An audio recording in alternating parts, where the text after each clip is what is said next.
And with that, I think time to dive into the real substance of the agenda, providing sort of the government view of the public sector tech market for 10 minutes or so. Delighted to introduce Patrick Nolan, Commercial Director for Digital Future at Crown Commercial Service.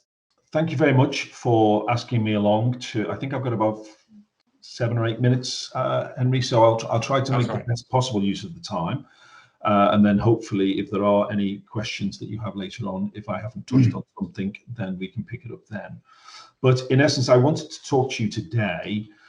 When Henry first asked me to kind of come and talk to you, it was with a view to understanding what the central government perspective was. Now, clearly, I can't talk on behalf of central government as a whole, but I thought I'd give you a bit of a highlight around how within CCS, we are looking at, in essence, the UK government's priorities, and then translating them into the world of technology in terms of what does that mean?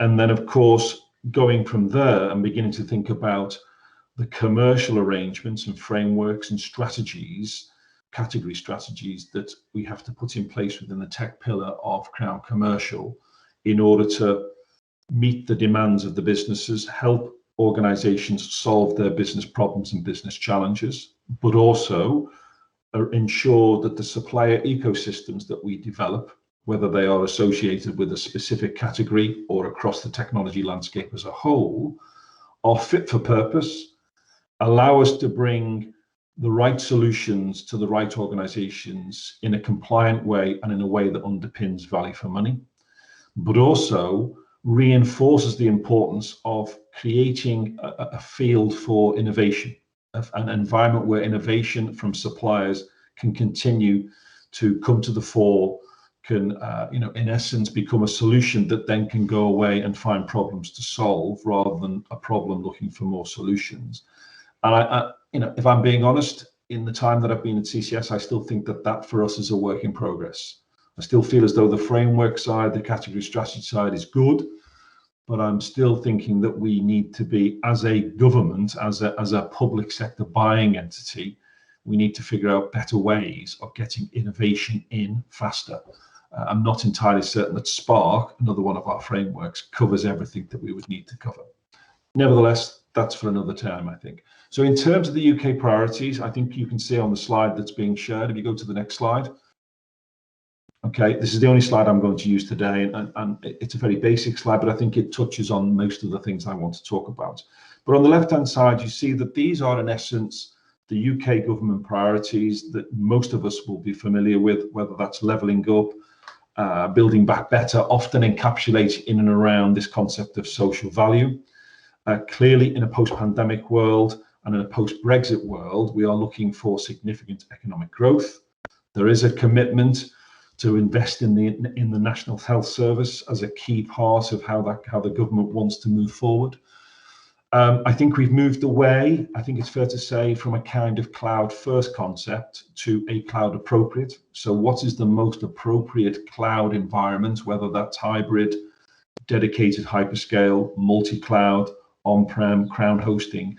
It's an appropriateness that I think is important for us. Everything that we do has to be delivered in a sustainable way. The government's made very clear commitments around what will be in place by 2050 or 2030, depending upon which particular part of the priorities you're looking at. And so therefore, we need to ensure that our procurement activities support and sustain that and help ultimately deliver those goals. And then, of course, you have the new procurement rules. We are now in a post-Brexit, so we are able to do these things for ourselves. You'll know from the Queen's speech last week that she made specific reference to the fact that new procurement regulations will be introduced. I'm sure a number of you actually contributed because clearly they went through a public consultation period as well.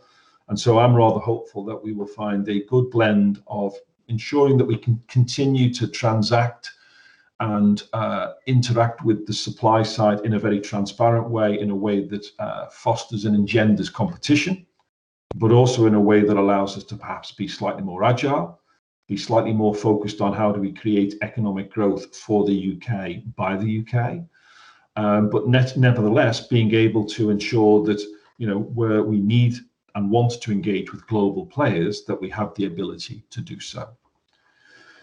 We're going to achieve that in terms of a number of different ways. So if I was to look at the right-hand side, see, these are some of the details behind the headlines, so to speak. So we know that in order to do the things that we want to do, we're going to need to roll out a world-class digital infrastructure nationwide. It's already been a key part of trying to deal with and balancing up some of the kind of issues that have been triggered by the pandemic. There's this recognition that, teaching children, homeschooling children who haven't got access to the digital kind of tools that most of us may take for granted in a working life, rural issues and rural challenges in terms of, okay, yes, I've got a laptop, but I can't get a connection kind of thing. So gigabit broadband to all homes, 5G, they're at the very edge of that digital infrastructure. And the government is spending around about £5 billion to make sure homes and businesses across the country are going to be able to benefit from that gigabit broadband. So I think that's important. Unlocking the power of data. I've read hundreds of papers, I think, newspaper articles around the importance of data, how to be a data-driven society, using data to drive our decision-making in a better way, etc. But I still sense that it's a bit like a car that's not quite firing right. There's still an awful lot that we can do to help data become the driving force of our modern economy in a post-Brexit world. But we need to do that in a way in which it's done in a secure environment, that the data is moved and used in an appropriate way. It protects and helps people feel confident that their data is being used appropriately, but also being kept securely. And I want to be able to reflect on how do we ensure that the agreements that we put in place, where there is data or analytics of data, is being used in a way that improves the day-to-day lives of the UK citizen. And I think that's an important part. We are, relatively speaking, I think we would count ourselves as a tech-savvy nation, but I don't think that you could say that that is consistently true for the entire UK population. So the ability for us to ensure, whether that's through training that takes place in a workplace or outside of a workplace, we want to have a situation where all of the adults in the UK and all of the families in the UK have a range of digital and cyber skills that is consistent and across the entire population, so that we don't have pockets of deprivation in the context of the access to the skills or the acquisition of those skills. We've done an awful lot in and around creating apprenticeships, digital boot camps, digital entitlements. Some of our frameworks are specifically put in place to enable those kind of things. And I still see that we will need to continue to do that. I think there's £250 million going into the Help to Grow, and that's primarily targeted at the SMEs with a view to helping maybe 100,000 businesses adopt the latest technology. And so I think when we do that, we also see an improvement and an enrichment in the supply side. So I talked about the ecosystem. If we've got better suppliers, then we're likely to be able to strike better deals with a better supply base. Keeping the UK safe and online, and safe and secure online, is probably one of our more significant challenges. We know that the digital economy is going to grow and grow and grow.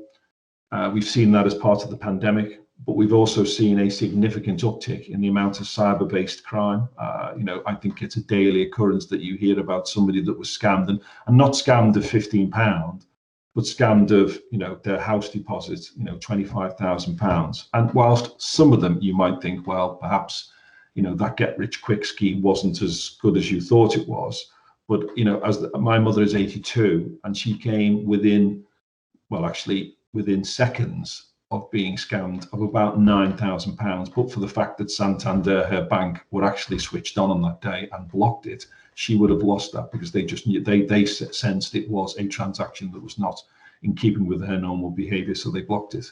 I can't go into the details of how they actually managed to do that. My mum's reasonably tech savvy for an 82-year-old woman. She's in our WhatsApp group, so she knows what she's doing, but she was completely taken in by it. So I think, being able to grow and really empower our digital economy, but in a safe and secure way, becomes very important. And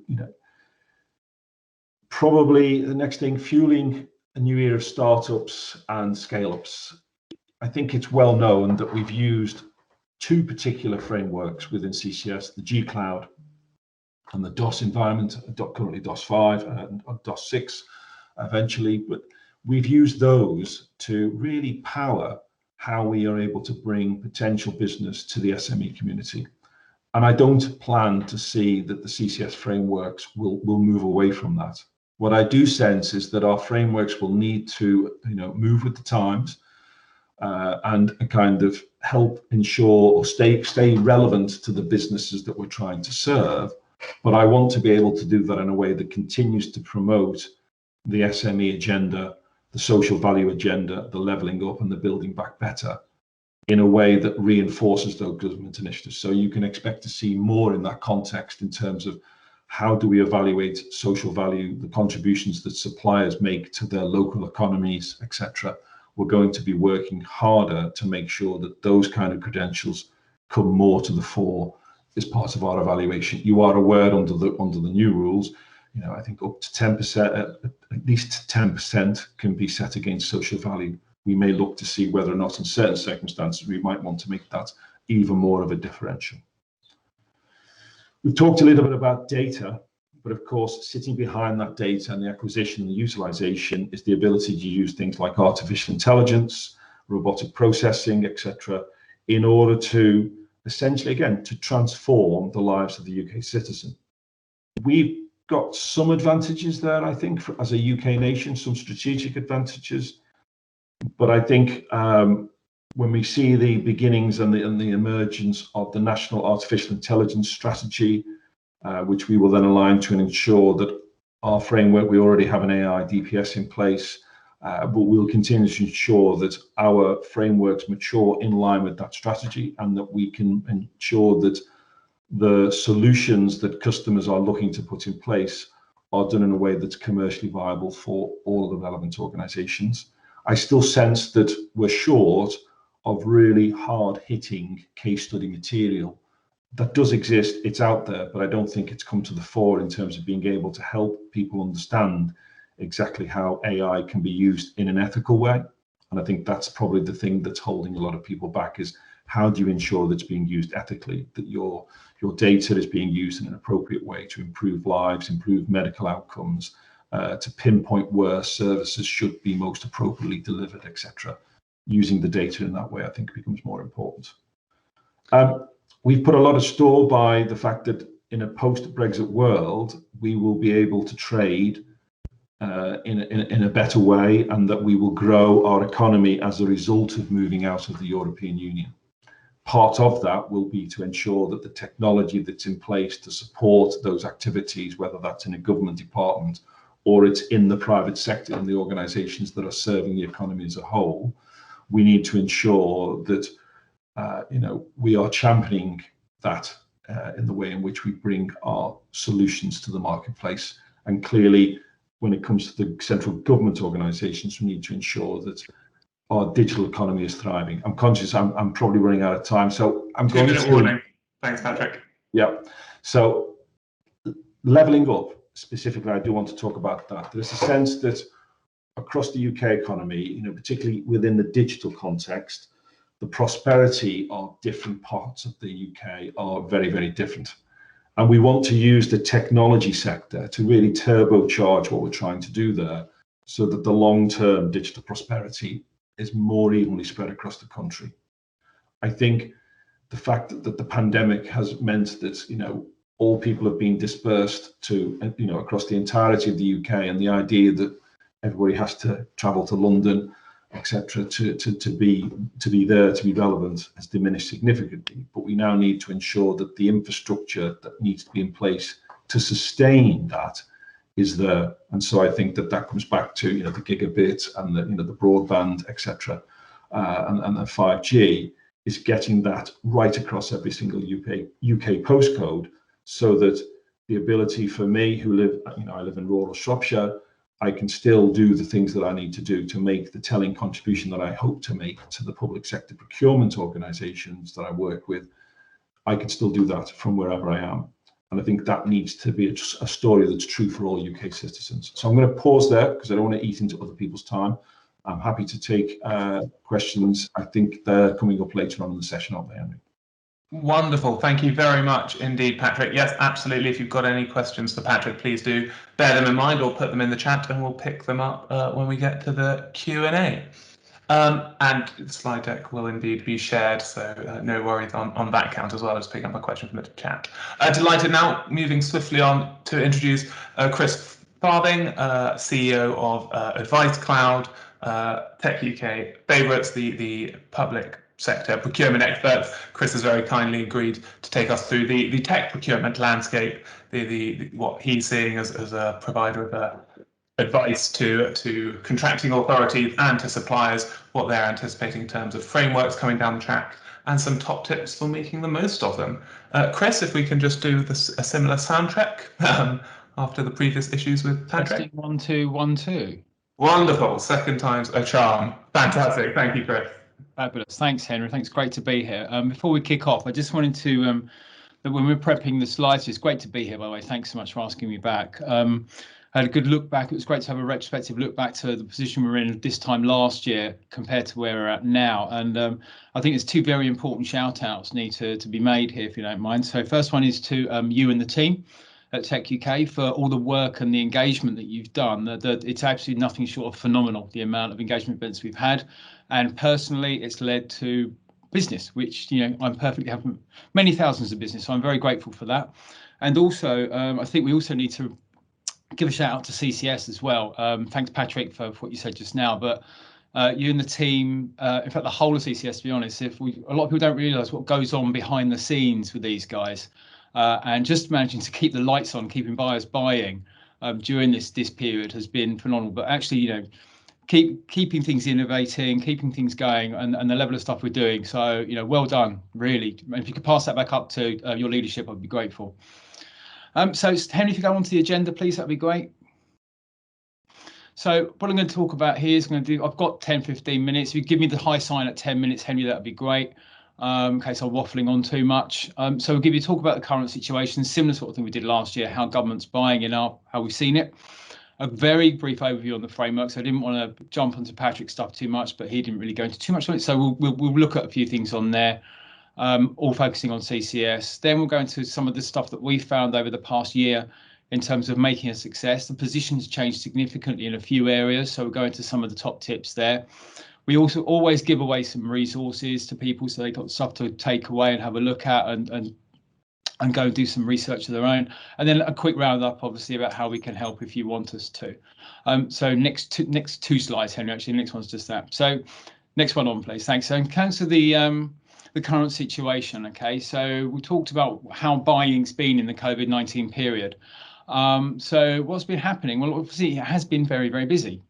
I don't, you know, for anyone who's been involved in this market, it's been an extraordinary year. You know, this time last year, we were all looking a bit, well, what's going to happen? You know, we were busy with G Cloud, waiting for Tech Services 2 to land and various other things going on.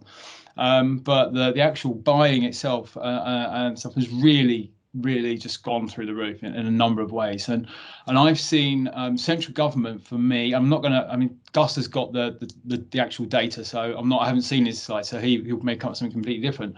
But from our perspective, central government's been the main area we've seen spending alongside the NHS. Local government has clearly just had to do what it can with the money it has. We've seen also work in defence and police. It's just everywhere has been spending some reasonable amounts of money as well.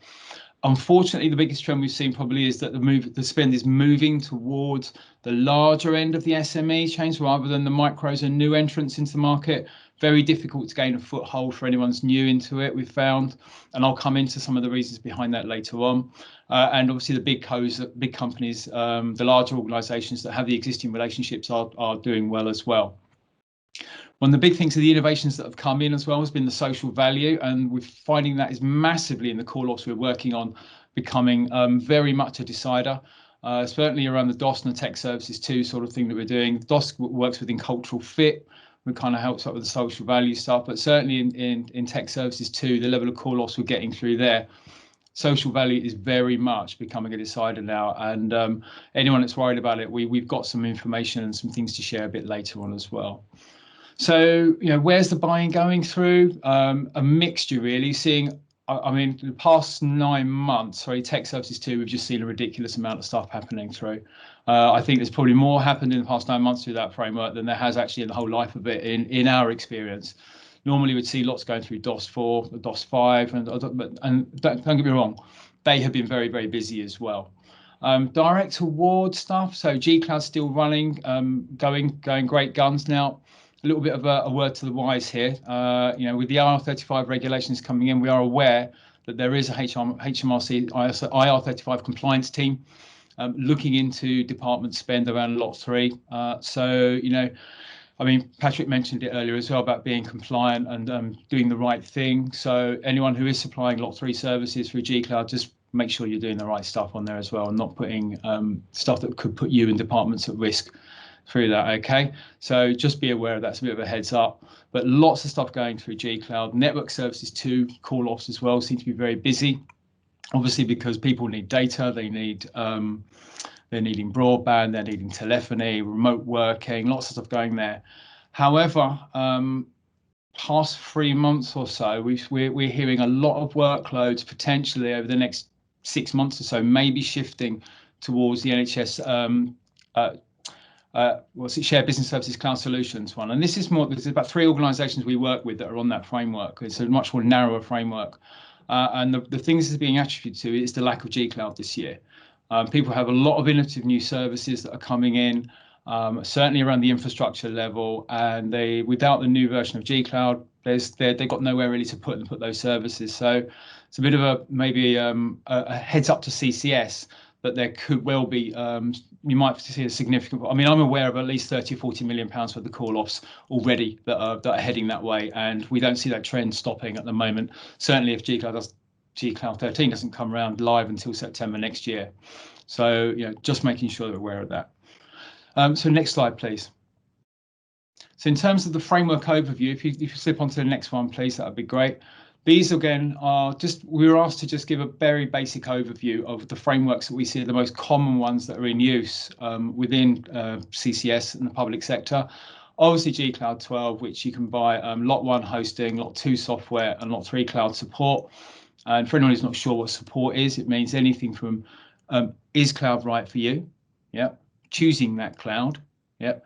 Managing and migrating your services to the cloud, managing that whole service, securing it, retiring it, and moving on to something else. Okay. And the trick here in the name is cloud. Okay. So, if you want to put your environmental services on there and things like that, you're on the wrong framework. All right, we've had a few conversations about things around that, which anyone who wants to buy me a lime and soda, as I don't drink, one day, I'm happy to tell you a few war stories around that. DOS 5 clearly is for teams and squads, specialists and user research and labs. It doesn't, G-Cloud obviously has a direct award facility and is due to expire in 2022, which means the refresh of that, if it goes to this, the start will be around June time. I think the trajectory there. DOS 5, as far as I'm aware, should have been or is about to be potentially extended as well. So that will make that live. The DOS 6, which is going to be significant changes. There's lots and lots of great buyer engagement going on at the moment. And we've done some supply work with Steve Redhead and the CCS team, who've been, as part of just doing their day job, are still trying to get out there and innovate and do new stuff. So, again, hats off to those guys there. So that will due to now expire in 2023, and DOS 6 will be fundamentally different to what you're looking at for DOS 5. And I'm sure that the CCS team will be out with suppliers talking about what's coming up for them. There's Network Services 2, so telecoms and data, TPaaS for your TIN and software and closely related services. Tech Services 2, which is just about everyone's eagerly awaiting. Tech Services 3's results are due imminently. But that is very much for more traditional IT services that can have quite a long call-off rate on those. There is a small amount of direct award, not much, but if you're looking up to, some of them will do up to 5 to 7 years for a contract, which for some of the bigger ones, it can take a long time to actually get things mobilised. Is a good framework to be using. Brand new framework which we've included on this one, which is digital capability for health. Which is going to be extensively used by the NHS, and others can use it as well, wider public sector, most focused around DevOps, digital design, building transition, end-to-end service, and data management. Very proud to have two of the three new entrants onto that were customers of ours, knocking off a rather popular and NHS-focused big SI, who shall remain nameless.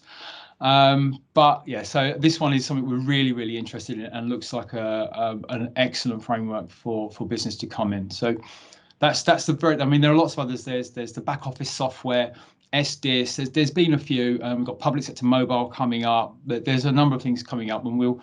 I'm sure likely inside us we'll run a future framework session, probably maybe with Tech UK or by our own stuff anyway at some point. So next slide on, please. So in terms of making a success and top tips, if we could just move on, I've got to say, and this is, this is not something I usually would say here, that what I've seen the most successful suppliers are doing at the moment. We always say don't sit there on a framework and wait for the business to come in, but you need to invest. Anyone who's not investing in upstream activity, and by that I mean is getting in the conversations early before it comes to procurement. Doesn't mean trying to shape it so that you're the only person in there. It just means being part of a conversation and understanding and building an emotional connection with the buyer. Is absolutely critical. The people that are making good and building good business and good pipeline are doing this. All right, it's a fundamental. If you're not doing it and you're sitting there waiting for the business to come in, probably wasting your time. All right. Now, for the smaller organisations that don't have the feet on the street and the people to do that, this is where networking and partnering, with like-minded organisations, even the big systems integrators, if you have to, they've all got SME programs, is absolutely imperative. Do not underestimate the power of working together as a group. I know the SME team within Tech UK that I'm part of there, and just being part of the Tech UK family is incredibly important to us. So, a big top tip there from that. People are also investing in data. Gus has got his stuff to show you in his service. There are others out there that we use as well. Getting that pre-procurement information, those signals about what's happening, when's a contract ending, has some funding been allocated, massively important. And as well as running some digital campaigns. These aren't expensive to run. All right, you can put a thought leadership piece out there, put together a webinar, and get some people in and attract it and make it attractive to get some new people interested in your brand and what you're about. Secondly, social value. I mean, this since PPN 20 came out last year, 620, sorry, came out last year. This is massively relevant and is not going to go away. All right, we've been very busy on this. We've formed a partnership with a company called Social Value Business. Thanks very much, Nikki of UK Cloud, for that introduction, who have been upskilling our team as well as providing support to our customers. And the biggest tip we can give you, if any of you're responding to a tender about social value, make sure you quantify and evidence what you can do. It doesn't automatically play into the hands of the big suppliers. You're going to say, well, we're going to do all this for you and here's a load of money. It's about showing what your capabilities and what your ethos as an organization is to do, and quantify and evidence that. In fact, even when doing DOS, anything to just evidence what you're doing is great. We see some real glib, awful stuff, okay, but then we see some really good, strong methods. Some stuff that are very focused and responses to the business and the people that you're responding to, and it is becoming the decider as people's tendering skills become more level. Then these are the things that are going to make those deciders. They're going to be those marginal gain points that you see that will help you win those business. So absolutely imperative there. These are my two of my top tips. If you then move on, please. 1 minute. So tendering, can't get away from it. As much as we'd all like to be doing direct awards through G Cloud, people do have to go out and they're under the rules and regulations. We do need to make sure we're getting value for money. Obviously, we do that on G Cloud compliantly anyway. So people we're seeing really do have to up their tendering game. Evidencing your answers. Not just saying, oh yeah, and we delivered this on time and to budget. Make sure you say on time and to budget, because we do as buyers, I do like to know that. But actually proving what you say, evidencing what you say, saying, quantifying what that means to me as a buyer. All right. And this is always a bit of a bugbear of mine, but do ask for feedback when you're going to fail at bids. 1 in 3 is a traditional hit rate for a lot of people. You win one, you lose one goes away, and that's when you get into second round of type stuff. But if you're going to get feedback, be persistent to get it, but be pleasant. You know, people are very busy. There's lots of things going on. I've seen some quite unpleasant stuff, to be honest. You know, some requests that have come in, and just be persistent about it. And if you're not happy, there's an excellent, used to be called Mystery Shopper. There's an excellent Crown Commercial Services team called the Procurement Review Team. I've put a hyperlink in here for them, so you can go talk to them if you're happy. And if you've got half an hour on a Friday afternoon, you're on a train somewhere, when we're back to getting on trains, you can, there's a lot, they openly feedback on all the cases that they've done. There's some quite good fun stuff in there as well. You can have a look at. Regards to Last GCloud. minute, Chris. Pardon? Last minute. Okay, or 15 or 10. Okay, right, I'll be quick. Okay, in GCloud, just update what you can. Make sure you're buyable, but stay compliant. Next slide. Next one again. In terms of resources, whole list of stuff here. Okay, there's all hyperlinks here. It'll take you through to buyer's guide, sales figures, all the stuff down there. Quickly again, next 2 slides, please. There we go, that's it. In terms of how we can help, you can see all the stuff we can do that. Gonna say, so we're working here, you can see the sort of things we're doing there. Normally we work on procurement and post-procurement. We've been investing ourselves into our team, into the upstream work. And there is a way you can actually have our services on a retainer basis as well, so you can get the benefit of everything on there. But you know, that's an aside. I really want to say thank you very much, Henry, again, to the team, for everyone here. Finally, a big shout out to our customers over the past year. It's been phenomenal. We've added over £300 million to their turnover in 1 year through DOS and GCloud alone. And also a massive shout out to my team, who've just been flat out and doing a brilliant job. So thanks, everyone. Off to go.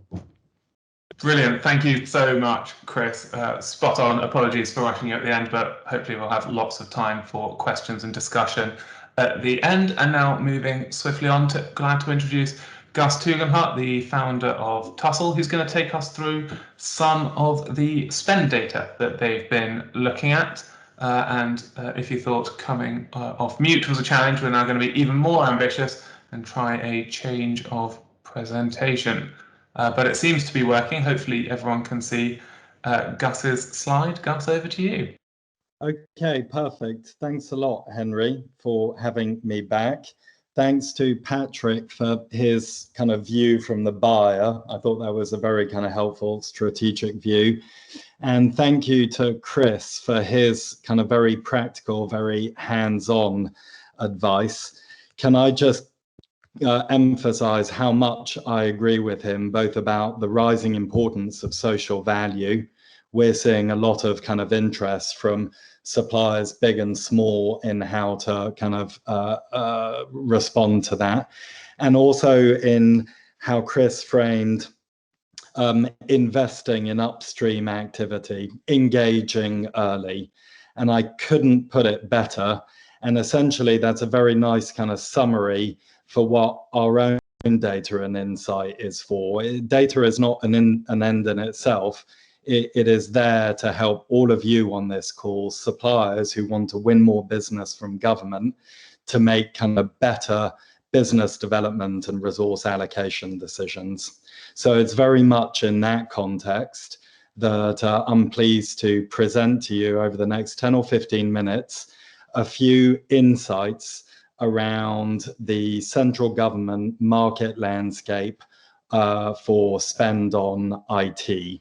And I hope that the outcome will be insights that can help you to make better business development decisions.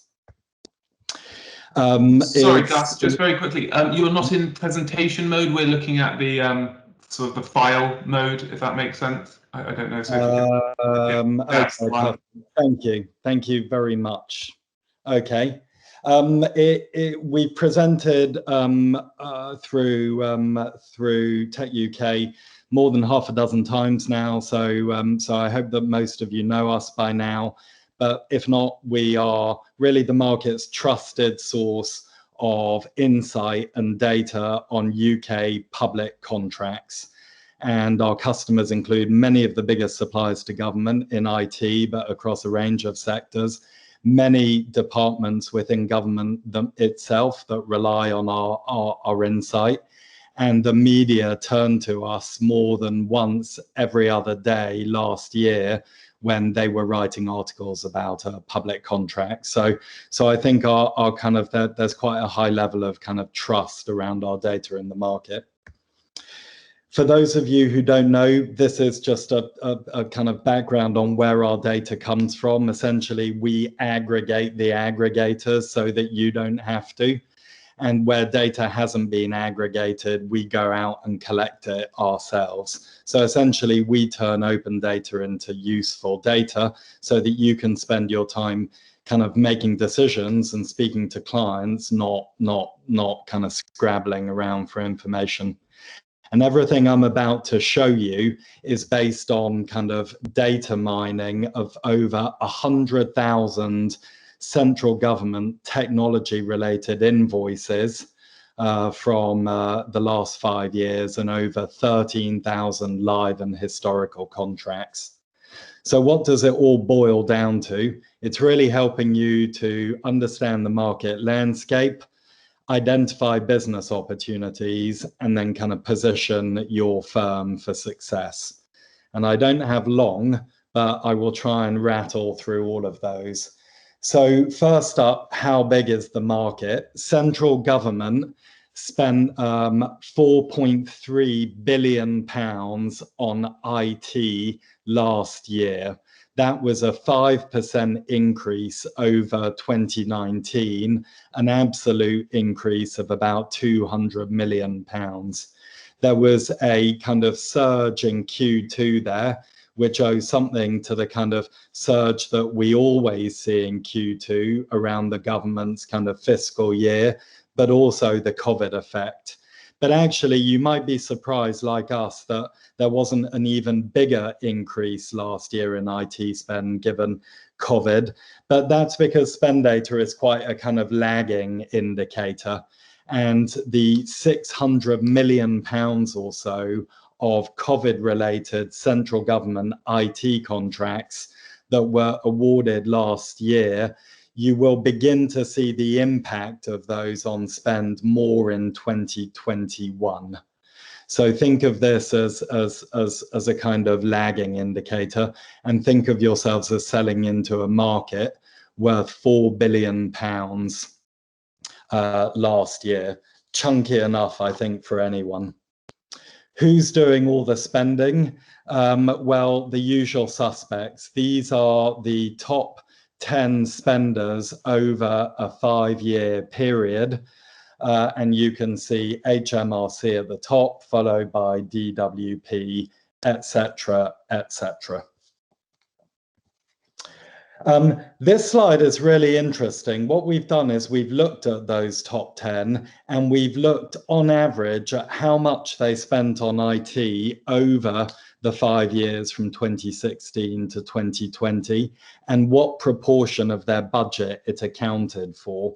And the proportion of the budget on average is 10%, which I think is a useful stat to have. And the absolute amount of spend over that 5 years was just shy of £1 billion, 924 million. What I think was really interesting to us when we ran these numbers is HMRC, you can see, is in a league of its own, both in terms of the absolute size of the spend, but also the proportion of their total budget which was spent on IT, 45%.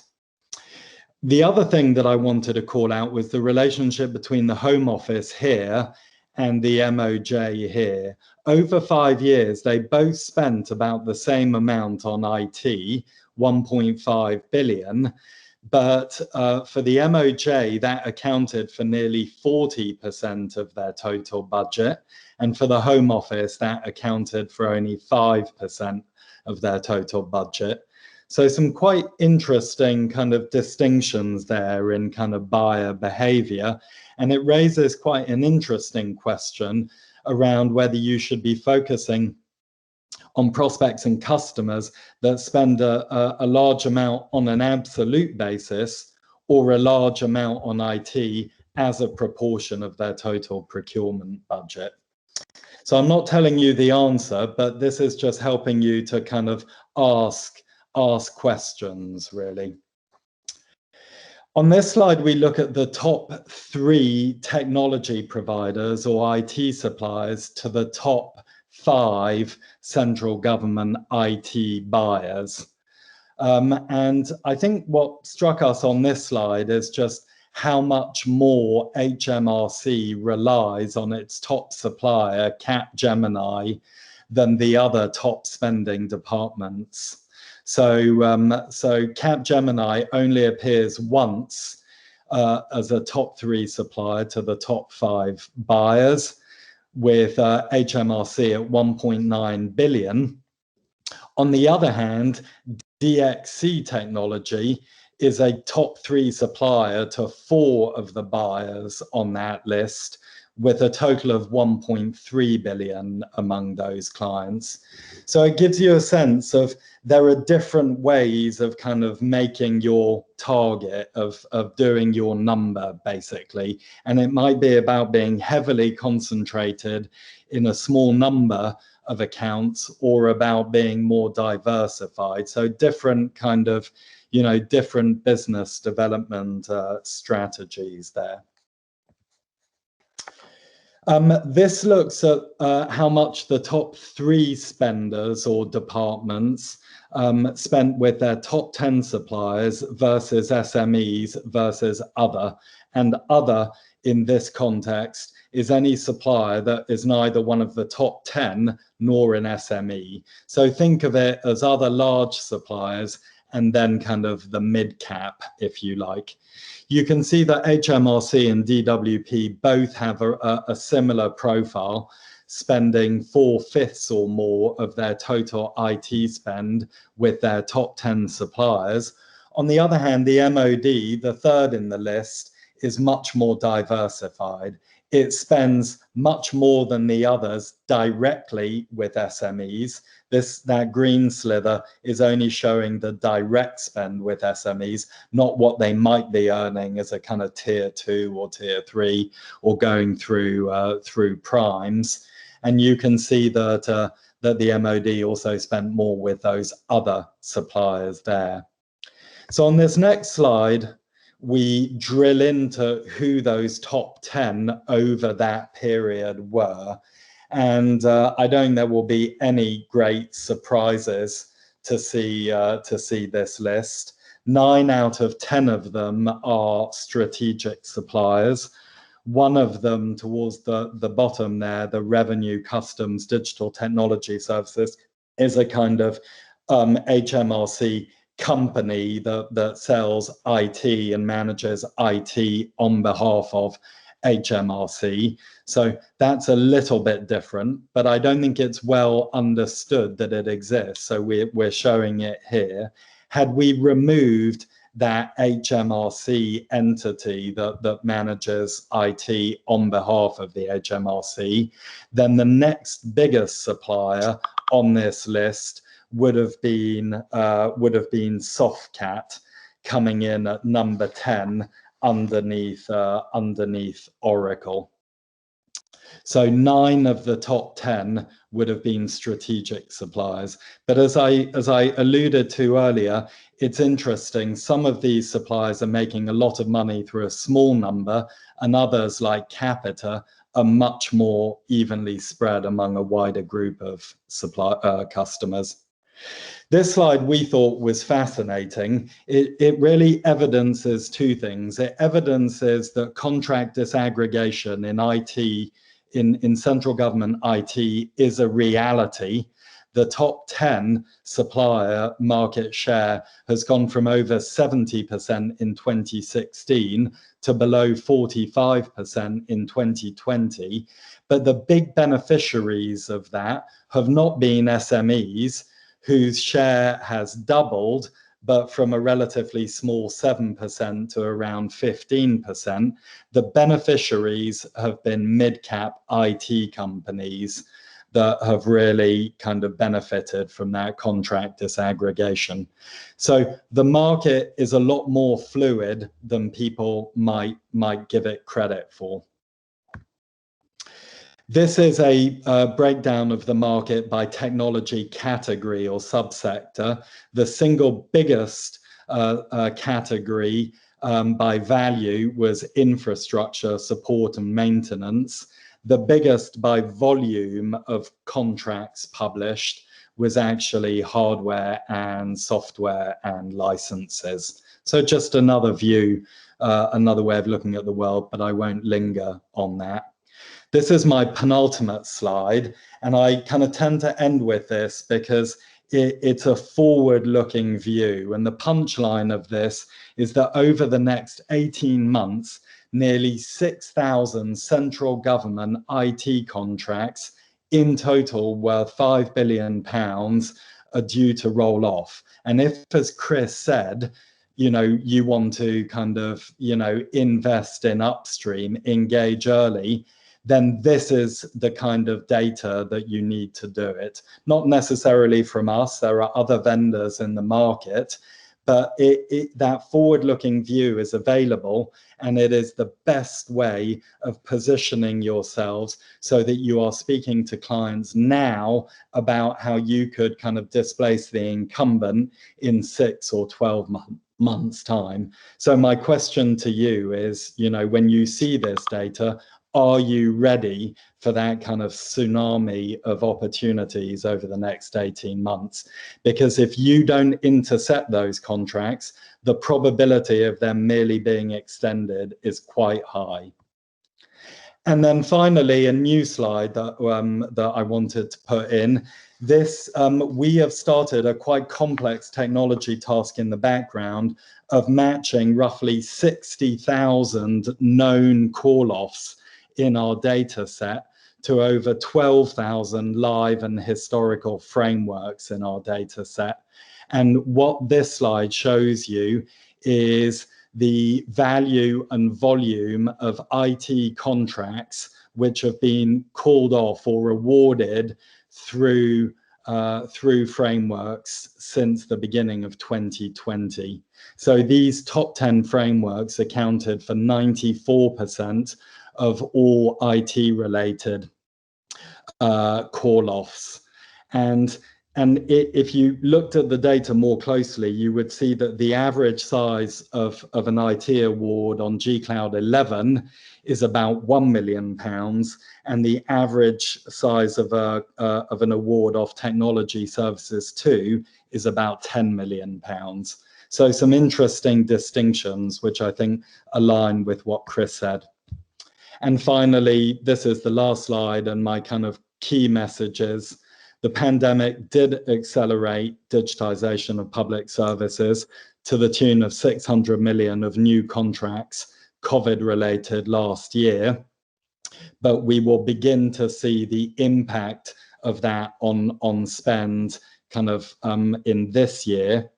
The IT landscape is more fluid than you would think, and disaggregation is real. And as Chris said, get ahead of the competition, give yourself an edge by anticipating expiring contracts, engaging early, and doing real analysis into which frameworks your customers are actually using. Very good. I made that 16 minutes, 1 minute overdue. Thank you, Henry, for giving me the extra minute. And Thanks. Thank you all very much for listening. Terrific. Thank you very much. Great stuff. And Ellie, if we can now facilitate the wonderful, very well done. And now delighted to introduce our final speaker, Nikki Stewart, Commercial Director from UK Cloud, who's very kindly agreed to give us 15 minutes on her view, at the coalface, as it were, in the trenches. What's the supplier view of the world? How much of what she's heard chimes with her? What are you seeing, Nikki, in terms of trends across the sector, your views, key issues, etc.? So Nikki, thank you very much for joining us. Well, thank you, Henry, for inviting me, and thanks to all the other speakers, because I think what I'm going to say is going to support that actually the main theses which have been put through. And as you can see, I literally am in the trenches this afternoon because I'm back in the office, which is wonderful. Apologies in advance for no slides, so you'll just have to put up with me. but wanted to take you through a little bit of the journey that UK Cloud has been on with government since 2011. We were founded specifically in response to what we saw as being an emerging government cloud market at the time. It was just that, it was noise and papers. There wasn't any real commitment, but we've been on a journey.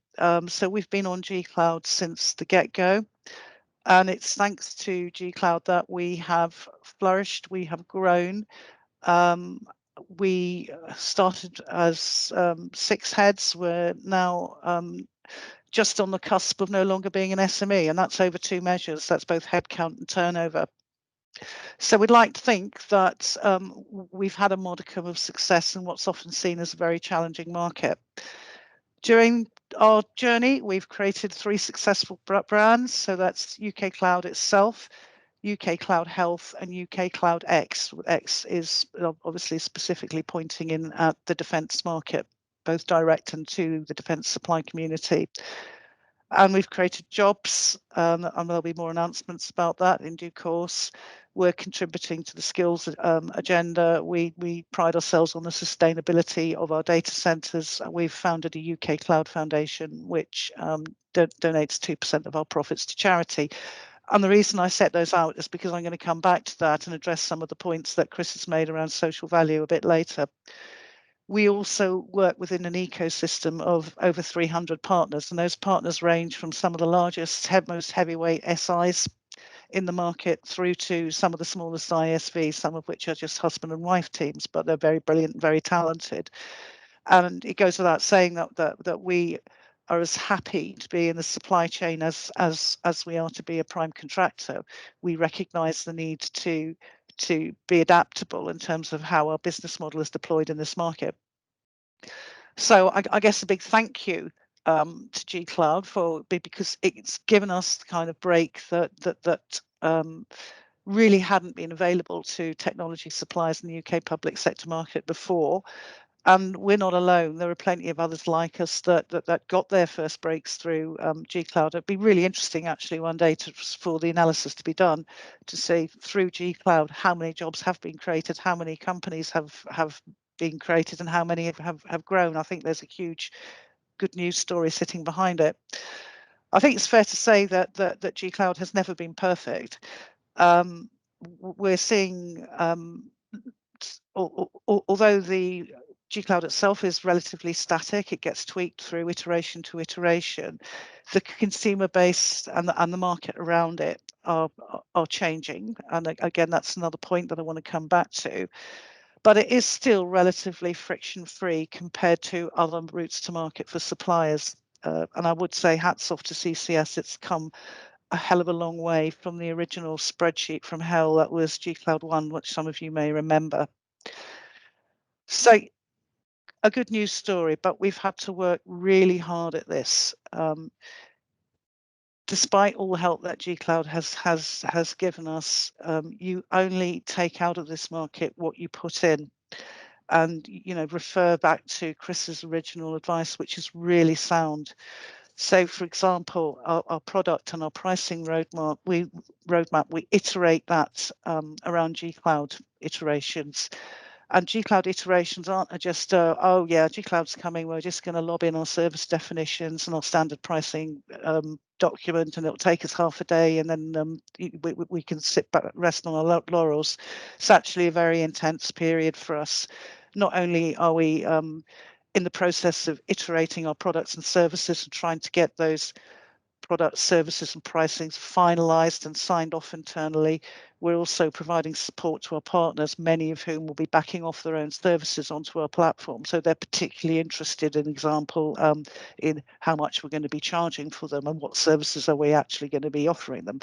So giving our partners enough time to submit their bids and submit good bids can sometimes be extremely challenging. So that's why we like nice, long, known lead times that enable us to forward plan. The other point around G Cloud, I'm not going to stick with G Cloud solely, is it is by its nature a highly competitive market. which is quite ironic because G-Cloud doesn't actually work a competitive process. It goes through a direct award procedure. But you won't find any other framework where your competitors have free and unfettered access to your pricing, to your service definitions, and by default, your intellectual property and your terms of business. The frequent iterations keep us all on our toes, however. Total sales now, when I last looked at it, exceeded 8 billion, but that market is changing, and it's changing quite a lot, particularly when you look at cloud hosting. So as G-Cloud has grown, UK Cloud has had to, diversify and change our service offerings. So we've actually moved into multi-cloud, private cloud, and what we would describe as tier 2 cloud for the various highest level of security classifications. We've had to do that because if we just stayed static, saying, okay, we're going to do cloud hosting at official, we'd be dead in the water now. And we also listen to our customers and we take their needs on board as we develop our product roadmaps. And when we're going to make significant investments in new products, which we do from time to time, we very much tap into the customer base to say, is there really going to be a market for this? So enough on G-Cloud, because it really isn't all about G-Cloud anymore. So unless you've been living under a stone for the last couple of years, you will have seen that there's been an absolute slew of new cloud frameworks over the last couple of years, cropping up in every corner of the UK, from Scotland to Yorkshire through to Severn Trent and Wales, and also, Chris, from wherever NHS SBS is based, which I think is somewhere in Salford. And that these cloud frameworks are on top of all of the many and various sort of what I describe as all singing, all dancing general IT frameworks, which have been let, again, right across the country from all sorts of buying entities, which include cloud or elements of cloud within the lotting structure. So for a cloud provider, somebody who's in the cloud business, it's on one level, that's a really good news story, because it shows that the market is maturing and that there is a market, and that market is going out into perhaps areas of the public sector which haven't been so mature in their approach to it. And it also creates, new sales opportunities, obviously, provided you're getting into those conversations early. And it gives a very positive message to investors, because it's proving that that market exists. Why? Just look at all those frameworks. Look at all the money that's going through them. But on the other hand, responding to any tender, as everybody on this call knows, takes effort and resource, and that is effort and resource that may have to be diverted from other tenders. However much investment you make into your sort of bid capability, there's never enough. That's just a truism.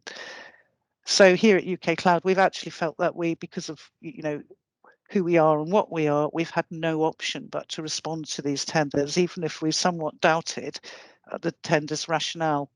And in many cases, actually, our doubt has been borne out by the kind of lack of traffic, as I would say, under those particular frameworks. And we've had to hire additional resource to respond to framework tenders, and that's, by definition, that's a speculative investment.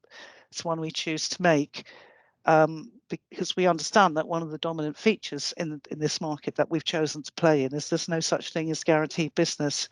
And if there's any supplier out there that thinks differently, then I'd just say one thing: well, the market you're in is broken and it needs to be fixed, because competition has got to be key to everything.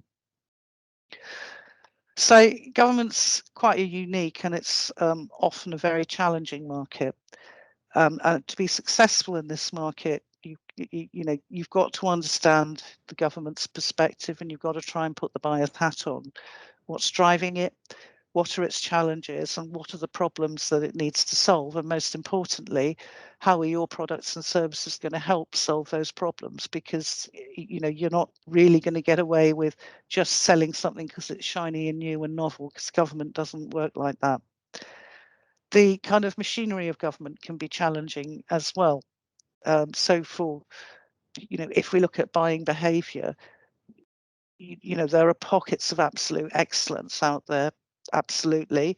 But absolutely, you will from time to time come across on what I would describe as the reverse of excellence, not necessarily because that's down to individuals or skills. It just tends to be the way the ley lines align, and becomes particularly difficult, for example, if you're a classic example, buyer needs to raise a purchase order before you can actually invoice them. Purchase order needs to go through a shared service, nobody's owning in it, and that can get incredibly slow and tricky, despite government's best I guess ambitions in that sense. And to be successful as a supplier, we have had to invest, and we had to invest from the outset. So that means attaining the right standards and certifications, making sure we've got the right people, and obviously, as we all know, technology is a very competitive market where we're all competing for an increasingly scant skills pool, and making sure we're paying the right people the right amount of money as well, and making sure that we're in on the right conversations. And that's not always an easy one to gauge, but that's why you need great salespeople who are out there, and you need to really invest in market intelligence as well. There are some, particular things that suppliers need to solve. So, the challenges of short-term contracts that can be terminated on a whim are obviously very attractive to government, because they are reacting to the lock-in that they experience with some of those monolithic legacy contracts. But again, when you're trying to attract investment, that will really deter investors unless you can show, for example, that you're getting repeat business. We're very lucky, for example, that we have one contract which was let under G Cloud, under G1, and it's still going strong. I think it was last iterated in G11. So what of GovTech's future? We've been around for a few years now, but I'm very optimistic about the future. Over the last 10 years, government's made huge steps to make itself a better place to do business with. Procurement reform that started with the PCI 15, and it's been carried through with the current set of proposals. Looking even at procurement pipelines, 10 years ago, government would turn around and say, well, we don't really like to publish procurement pipelines because we don't want to publish anything until it's actually been approved. Otherwise, we might be misleading the market. Now, there's a mandate to publish those pipelines. So even though they might not be absolutely firmly set in stone, it's a much better picture than a picture of nothing. Market engagement, we're seeing real active market engagement from all sectors of the government community now, which is brilliant. It's really helpful, and we all benefit from that, including obviously the buyer. And I just hark back to my days in government, but more years ago than I care to remember, where we were about to undergo a big tender, and somebody extremely senior in our department said, "Market engagement? Why would we want to talk to suppliers about this? We know what we want." And actually, the outcome is one of those kind of well-documented catastrophes. Well, I won't say any more of that. General engagement and dialogue with industry. So we've seen through the construction of the various playbooks, including the outsourcing and the current digital and data and One Government Cloud strategy. There's a real opportunity to have a serious conversation with government. They want to have that conversation, and Tech UK plays an absolutely vital role in facilitating that. So make the most of it. And I think, something that's really encouraging is the now increasingly widespread deployment of dynamic purchasing systems, which will help keep the market open and vibrant and brimming with innovation. And it doesn't mean to say that if you're not ready to jump on the boat when the tender comes out, that doesn't mean that market is closed to you for the next 4 years. If you meet the minimum criteria and you've got the products that government wants, there's your opportunity and your route. And with many things in government, it's all coming in cycles. So when back in the day, in the early days of the coalition, we saw real appetite for genuine change, but life and people and priorities will move on. So, we've had some very aggressive SME targets. We've had some real passionate champions of the SME agenda in government. But SME spend has declined, as we all know, not so much under GCloud, but there still has been a dip there. Sustainability, was a very important thing 10 years ago, and then its importance took a little bit of a dip. And approaches to cybersecurity have changed as well. That came to blow to quite a few suppliers who in the early days invested very heavily in bespoke platforms to meet the security requirements that were government's needs in 2012, only to have the goalposts moved in 2014. But that's how government is. Things change. But all of those things, SME, sustainability, and cybersecurity, are coming back to the forefront, and with a vengeance. And we're seeing these through new policies that are designed to help the UK build back better. And in particular, the social value mandate, and the way that this is now being introduced to the technology sector, the procurement proposals, the procurement reform proposals that will embed social value into the next generation of procurement regulations. So, sitting through the proposal as the concept of public good is the concept that procurement will support national strategic priorities, and there will be a national procurement statement to articulate that. And again, sitting under that, the most advantageous tender, not the most economically advantageous tender. So, within all of that, so some people might be a bit scared of the extent of the change that is coming, but I don't think we should be scared, and I don't believe it will be detrimental to SMEs. And again, it keys back to Patrick's point about the UK's priorities. The onus is on all of us to help government realise those priorities. And it goes without saying that most of us actually have a great story to tell. And we have an unprecedented opportunity now through these changes to tell our stories. So if we in UK Cloud have learned one thing, it's whilst government may look and feel like a monolith, that sometimes it is capable of change. And with the right leadership, change can come again very quickly. And change is happening now. It really is. And to succeed, we must be prepared to change and adapt as well, and embrace what is going to be a huge opportunity. And that's really all I've got to say. And thank you very much for listening. Wonderful, thank you very much indeed, Nikki. And actually, as we move into Q&A, you sort of teed up nicely a question I wanted to pose to the panel. So throughout sort of the last couple of minutes there, you were touching on a lot of issues that come up in the government's new procurement reform green paper, things like most advantageous tender and social value, the new procurement policy statement, a lot in there. And then Patrick, conscious you might not be able to comment on this question, and so apologies, and please don't feel you have to, but for those of you that can comment, it'd be grateful if you could each just in 30 seconds or a minute just share your thoughts on the green paper. Is it I think each of you, Nikki as a supplier, Chris as sort of as someone that sort of earns their bread via frameworks. There's a whole chapter there on frameworks. Gus as someone who makes their living on spend data. There's quite a lot on data and transparency in the paper. So glad for all of you if you could just briefly share your thoughts. Are these welcome changes? Are we quite excited by the proposals? We'll come to you first, Chris, if that's all right.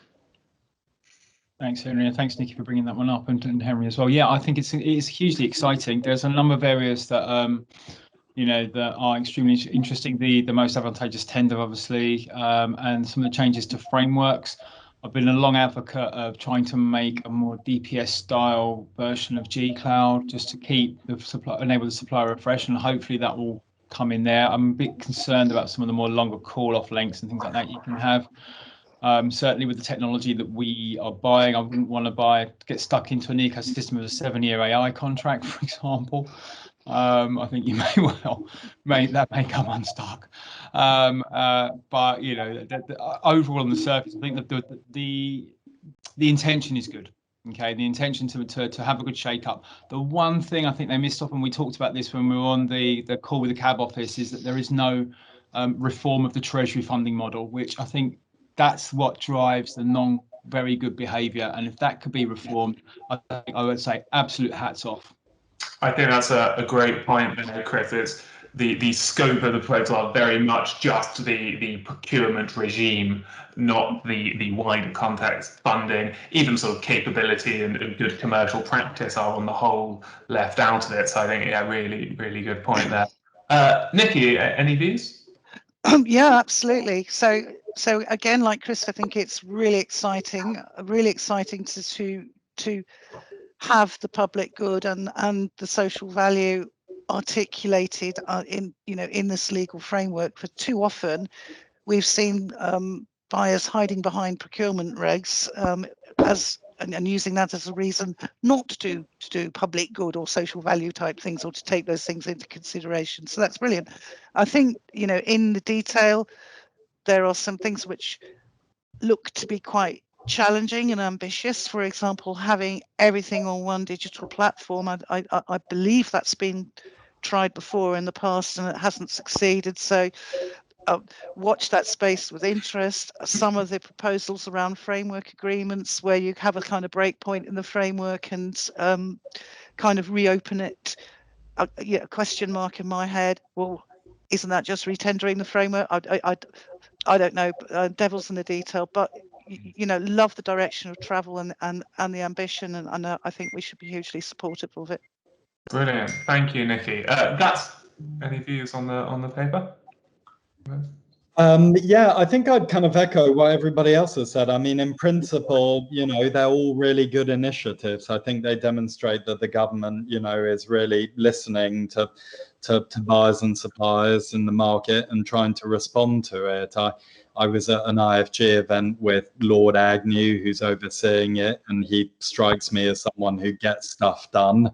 And we saw evidence of that by the legislation being part of the Queen's speech. But I think it is one of those situations where, the proof is in the pudding. People are saying the right things. And it's now just about whether the government, can really deliver on them. But if they did, I think they would be very, very welcome reforms to the public procurement landscape. Brilliant, thank you, Patrick. Don't feel you have to take a swing at this ball if you'd rather watch it sail past. But well, I feel as though it's been kind of gently teed up for me to volley into the back of the net, if I stick with my football analogies. From a personal point of view, as a procurement professional, I think there's always a tendency to assume that our job is to hammer out a deal, get a great price, but it isn't. As a civil servant, my job is to find the best solutions that can underpin value for money, but will actually deliver benefits for an individual citizen or an organization as a whole. And the green paper and the subsequent legislation is designed to try and drive towards that. I think most of the people have said that there are some things that are great, some things that are maybe need further refinement, but ships were meant to sail out at sea, not stay in the port. So, let's cast off and get out there and see what we can make of this, because I think, the combination of, working with the suppliers, working with organizations to find that right balance where you're motivated as an ecosystem to bring the very best of your capabilities and offerings to us as a customer, and we're a world-class customer. And a world-class customer is not somebody that kind of changes their mind every 30 seconds, really thinks strategically, really tries to articulate in a clear way what the business outcomes are, and then lets the experts deliver that to them. Doesn't try to sit in the driver's seat and steer the vehicle and have the supplier sit on the left-hand side. I think that's something that we need to try and work on. Thank you very much indeed, Patrick, and thanks to Pat. I think broadly they're all in agreement on the procurement proposals, which is great to see. I'm just looking through the questions. If you do have a question as well, please do raise your hand and I'll come to you. Patrick, another one for you, but Nikki, you might also have a view there. Questions come in. Gratifying to hear you talk about the cloud appropriate, Patrick. I think that was a phrase you used. It's one I like as well.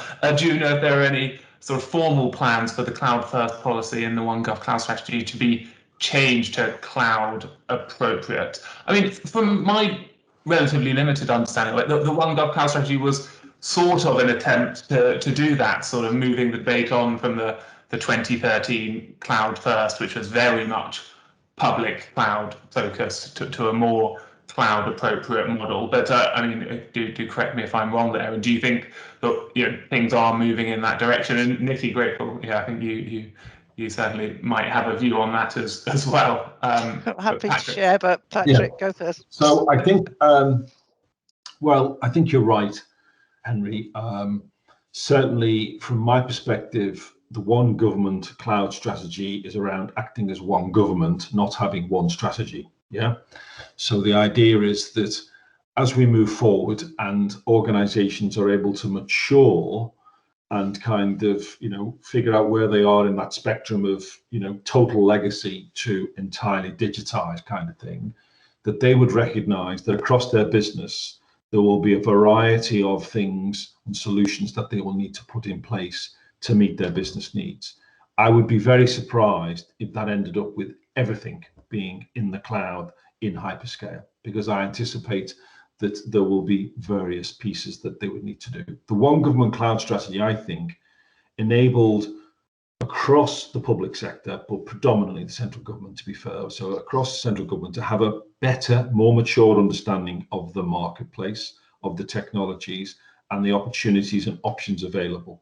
And I think as we continue to iterate the cloud strategy for One Government, that will begin to incorporate more and more of that cloud appropriateness. So understand your business needs, understanding your landscape, what needs to go where, what can go where, and then operate against that. That was the intention. Clearly, it needed to focus on the hyperscalers initially, because I'd hesitate to use the word burning platform, but in terms of money being spent in a way that we wanted to get better control of and drive a better value for money proposition on, was an important part of where we focused our attention. But yeah, it is the wider piece. Brilliant. Thank you very much, Patrick. Nikki, anything you'd care to weigh in on there? Or yeah, well, so wouldn't disagree with a word that Patrick has said, but from our perspective, it's two sides of a coin. So we've definitely found in our journey with customers that there isn't such thing as a one size fits all. So there's definitely a place for multi-cloud. There's definitely a place for hybrid, which is why we have invested in diversifying in the way that we have over the last few years.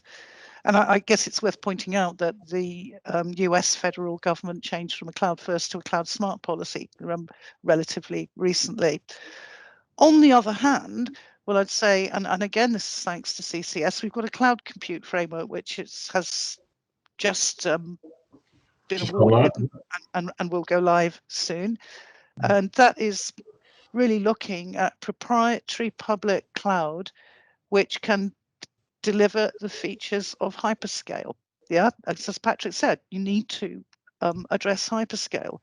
And the usual suspects are on that, but so are 4 smaller UK companies, not just UK Cloud, UK Fast, Fordway, and another, which just slips my mind for the moment, which shows that when government wants to have these hyperscale features, there is a choice.